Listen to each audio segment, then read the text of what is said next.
नमस्कार, आप देख रहे हैं राष्ट्रवाणी और मैं हूं आपके साथ शालिनी सिंह। पश्चिम बंगाल की राजनीति में सत्ता परिवर्तन के बाद अब बड़े और चर्चित मामलों में कार्रवाई की रफ्तार तेज होती दिखाई दे रही है। राज्य के बहुचर्चित आरजी कर मेडिकल कॉलेज रेप और मर्डर केस ने एक बार फिर राजनीतिक और प्रशासनिक गलियारों में हलचल मचा दी है। यह वही मामला है जिसने पूरे देश को झकझोर कर रख दिया था और महिला सुरक्षा, प्रशासनिक जवाबदेही तथा राजनीतिक इच्छा शक्ति पर गंभीर सवाल खड़े किए थे।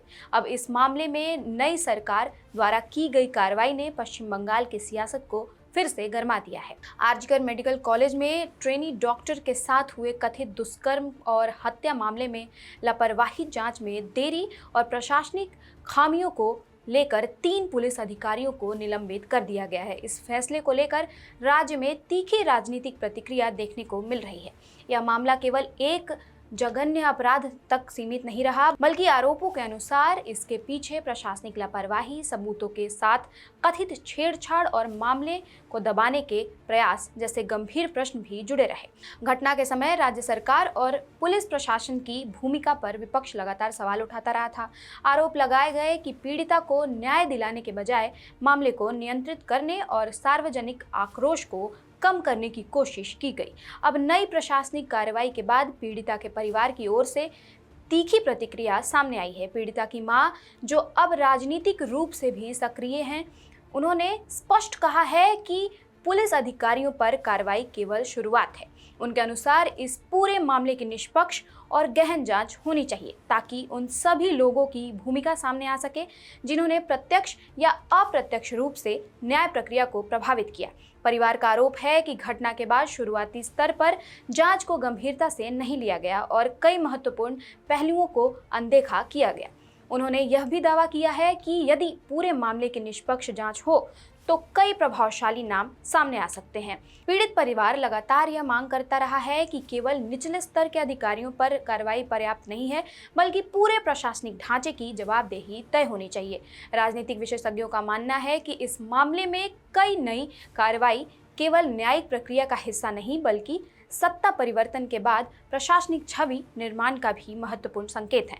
नई सरकार यह संदेश देने की कोशिश कर रही है कि राज्य में महिला सुरक्षा, कानून व्यवस्था और न्याय के मामलों में किसी भी प्रकार की लापरवाही बर्दाश्त नहीं की जाएगी। इस केस ने पश्चिम बंगाल में महिला सुरक्षा को लेकर व्यापक जन आक्रोश पैदा किया था। कोलकाता सहित कई हिस्सों में प्रदर्शन हुए। नागरिक समाज, डॉक्टर संगठनों और महिला समूहों ने सड़कों पर उतरकर न्याय की मांग की थी। इस घटना ने न केवल राज्य बल्कि राष्ट्रीय स्तर पर भी महिलाओं की सुरक्षा और संस्थागत जवाबदेही पर बहस छेड़ दी है। अब जब प्रशासनिक कार्रवाई शुरू हुई है तो कई लोगों को उम्मीद है कि इस मामले की तह तक पहुंचने में मदद मिलेगी। हालांकि विपक्ष पर पीड़ित परिवार दोनों की ओर से यह भी कहा जा रहा है कि केवल निलंबन पर्याप्त नहीं, बल्कि पूरे प्रकरण की स्वतंत्र और पारदर्शी जांच होनी चाहिए।